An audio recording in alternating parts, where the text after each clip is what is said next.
স্বামী ব্রহ্মানন্দ, শ্রী রামকৃষ্ণ ভক্তমালিকা অখণ্ড, স্বামী গম্ভীরানন্দ। ইহার 2 মাস পূর্বে ঠাকুরের গলরোগের বৃদ্ধি হইয়াছিল। যথাসময়ে তাহাকে চিকিৎসার্থ কাশীপুরে আনা হইলে রাখালও তথায় আসিয়া সেবায় আত্মনিয়োগ করিলেন। সেবার সহিত ত্যাগী ভক্তদের জীবনে এখন চলিল এক অপূর্ব সাধনা।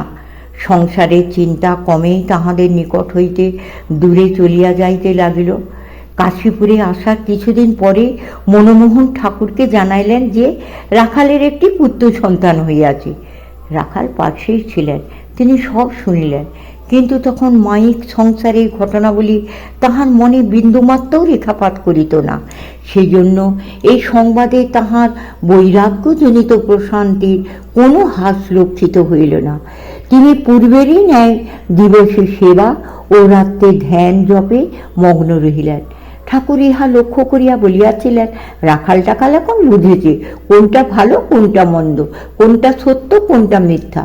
পরিবার আছে, ছেলেও হয়েছে, কিন্তু বুঝেছে যে সেসব মিথ্যা, অনিত্য।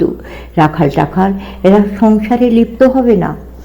লীলাবসানে উন্মুখ ঠাকুর এই সময়ে ভাবি রামকৃষ্ণ সংঘ গঠনের জন্য প্রায় প্রত্যহ নরেন্দ্রকে গোপনে ডাকিয়া নানা উপদেশ দিতেন। একদিন তিনি তাহাকে বলিলেন, রাখালের রাজবুদ্ধি আছে, ইচ্ছা করলে সে একটা রাজ্য চালাতে পারে। কে জানে এই বাক্যে নরেন্দ্র কিসের ইঙ্গিত পাইলেন। অনন্তর একদিন তিনি গুরু ভাতাদিগকে বলিলেন, আজ হতে আমরা রাখালকে রাজা বলে ডাকব। ঠাকুরের কানে ওই কথা উঠিলে তিনিও সানন্দে বলিলেন, রাখালের ঠিক নাম হয়েছে।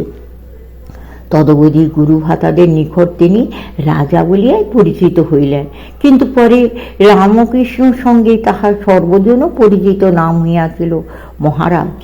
আমরাও তাহাকে মহারাজ বলিয়াই উল্লেখ করিব। ঠাকুরের রোগের উপশম হইতেছে না দেখিয়া মহারাজ প্রভৃতি সকলেই তখন বিশেষ চিন্তিত থাকিলেও হৃদয়ে আশা পোষণ করিতে লাগিলেন। প্রত্যুত একদিন নরেন্দ্র মহারাজের মুখে আদরে হাতে বুলাইতে বুলাইতে স্নেহ বিগলিত স্বরে তিনি তাহাদের ভুল ভাঙিয়া দিয়া বলিলেন, শরীরটা কিছুদিন থাকতো তো লোকেদের চৈতন্য হতো, তা রাখবে না। সরল মূর্খ দেখে লোক সব ধরে পড়ে, সরল মূর্খ পাছে সব দিয়ে ফেলে। একে কলিতে ধ্যান জপ নেই। মহারাজ শ্রবণ মাত্র মর্মবেদী কাতস্বরে অনুনয় করিয়া বলিলেন, আপনি বলুন, যাহাতে আপনার শরীর থাকে। নির্বিকার মাতৃচালিত মহাপুরুষ শুধু বলিলেন, সে ঈশ্বরের ইচ্ছা। বিশ্বাস ভাঙলেও আসা যায় না, আর ভক্ত কখনো ঠাকুর সেবায় বিরত হয় না। পূর্বোক্ত ঘটনার পরেও মহারাজ এক মনে সেবা করিয়া যাইতে লাগলেন। এমনকি সাধনার প্রবল উচ্ছ্বাসে গুরু ভাতাদের কেহ কেহ তীর্থদর্শন ও তপস্যা দিতে বহির্গত হইলেও তিনি স্থিরভাবে এক টানা কাশীপুরেই অবস্থান করিলেন। ওই সময়ে ঠাকুর যুবক ভক্তদিগকে মধ্যে মধ্যে ভিক্ষা অন্বেষণে বাহিরে পাঠাইতেন, বলিতেন, ভিক্ষার অন্ন শুদ্ধ। তদনুসারে একদিন লাটু ও মহারাজ ভিক্ষায় চলিলেন। যাইবার সময় ঠাকুর বলিয়া দিলেন, কেউ গাল দেবে, কেউ আশীর্বাদ করবে, হয়তো আবার কেউ পয়সাও দেবে, তোরা সব নিবি। পরে তাহারা ফিরিয়া আসিলে ভিক্ষালব্ধ দ্রব্যগুলি রন্ধন করাইয়া স্বয়ং সেই অন্নে আস্বাদ বহন করিলেন। কাশীপুরের একটি ঘটনায় মহারাজের তৎকালীন উদার মনোভাবের পরিচয় পাওয়া যায়। এক পাগলি দক্ষিণেশ্বরে ঠাকুরের নিকট যাতায়াত করিত। কাশীপুরেও তাহার উৎপাত আরম্ভ হইলে নিরঞ্জনাদি ভক্তেরা তাহার ঠাকুরের নিকট উপরে যাওয়া বন্ধ করিয়া দিলেন। তবু সে নিষেধ মানিতে চাহে না। একদিন শশী শ্রী রামকৃষ্ণের সম্মুখেই মহারাজকে বলিতেছেন, এবার পাগলি এলে ধাক্কা মেরে তাড়াতে হবে। অহেতু কৃপা সিন্ধু ঠাকুর অগ্নি ইঙ্গিতে বলিলেন, না না, সে আসবে আর দেখে চলে যাবে। মহারাজেরও মনোভাব ছিল, যেমন করেই হোক পাগলি ঠাকুরের কথাই তো চিন্তা করছে, সুতরাং আমরা বিরক্ত হব কেন? পরন্তু এ প্রকার যুক্তিতে আস্থাহীন শশী বলিলেন, কিন্তু অসুখের সময় কেন আর ওরকম উপদ্রব? মহারাজ প্রেমার্ত হৃদয়ে উত্তর দিলেন, উপদ্রব সবাই করে, সকলে কি খাঁটি হয়ে ওর কাছে এসেছে?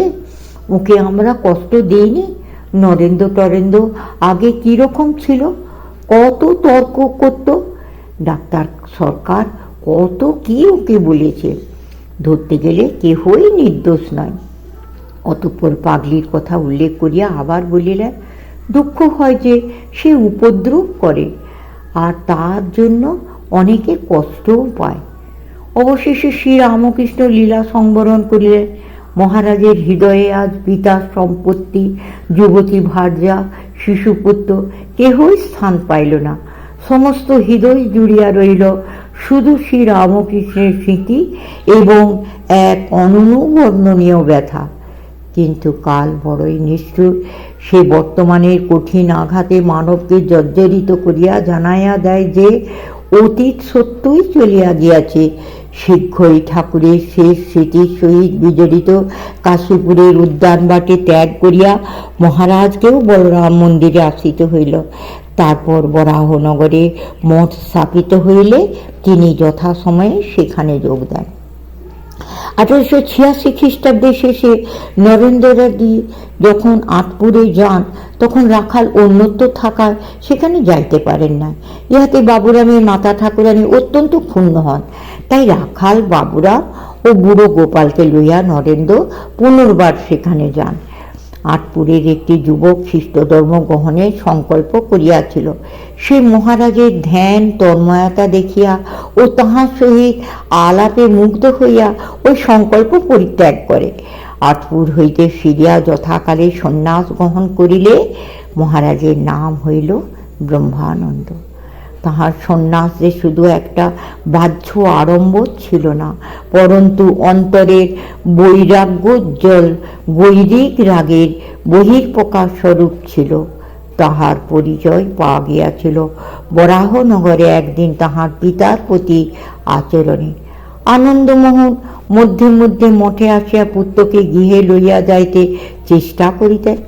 মহারাজও শ্রী শ্রী ঠাকুরের উপদেশ স্মরণ করিয়া পিতার সহিত সমুচিত সম্মান ও ভালোবাসা দেখাইতেন, কিন্তু গৃহে ফিরিতেন না। ইহাতে পিতা বিরত হইতেন না দেখিয়া অবশেষে তিনি নম্রভাবে অথচ স্পষ্টাক্ষরে জানাইয়া দিলেন, কেন আপনারা কষ্ট করে আছেন? আমি এখানে বেশ আছি। এখন আশীর্বাদ করুন যেন আপনারা আমায় ভুলে যান আর আমি আপনাদের ভুলে যাই।